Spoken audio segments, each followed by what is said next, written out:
From the OUTV Broadcast Center in Los Angeles, California, this is Brief News Brief, a brief look at today's trending news topics, proudly combating the thought police since 2016. Here's your host, James Heaney. I'm James Heaney, and this is your Brief News Briefing. Welcome to your constitutional crisis, America. It's official today because today is when Speaker of the House, the third most powerful person in the country, Nancy Pelosi, said it to be so.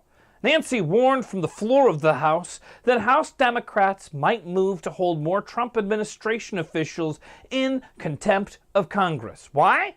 Because they just can't stop obstructing justice. What's a subpoena? By any other name, it would not sound as sweet.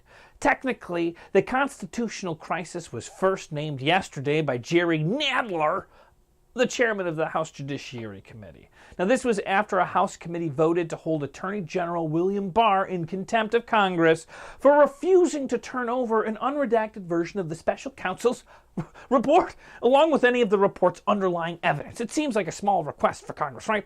Barr, one man, is telling an entire legislative body that they only get the censored version of the Mueller report because there's clearly something in there that will change the hearts and minds of America. Why else would he hold out?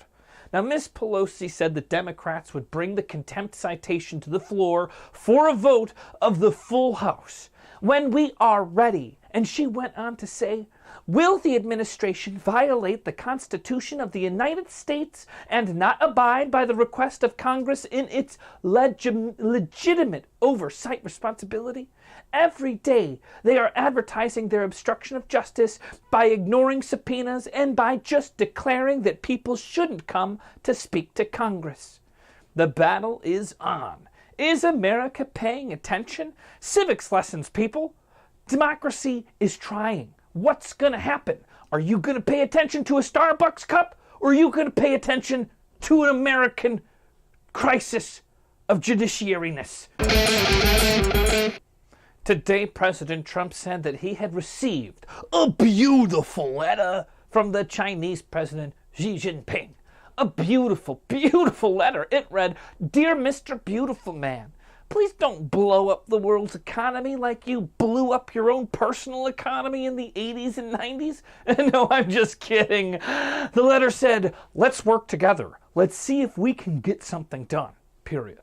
Now, the clock is ticking because as of right now, Trump has scheduled to increase tariffs on $200 billion in Chinese goods, and that takes effect at 12:01 Friday, like tonight at midnight. China time, East Coast time, I'm not sure, but soon. We're talking an economical crisis here. Trump said that he expected a very strong day at the negotiating table, but added that our alternative is an excellent one, meaning the looming tariff increase. China has vowed to retaliate in kind if the president proceeds with the tariffs. It's an old Wild West standoff. Who's gonna draw their economic gun first? The president has also threatened to extend tariffs to all $540 billion in annual Chinese imports.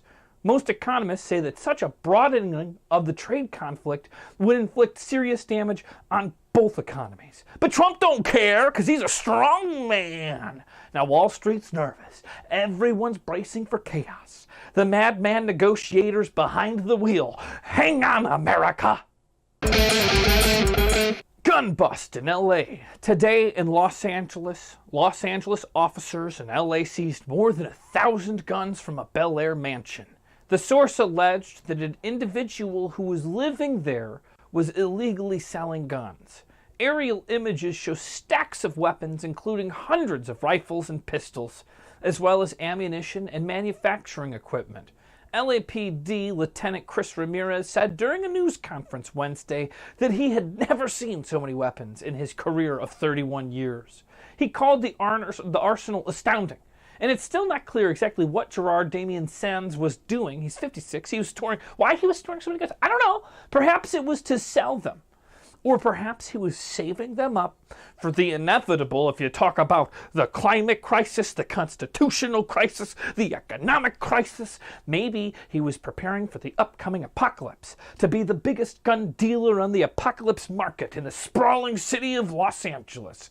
Is there some parallel universe where after some natural disaster or from the fallout of some sort of airborne disease or attack of war, that us Los Angelinos were all racing to the hills of Beverly to get our hands on some of the biggest stashes of guns in Los Angeles has ever seen?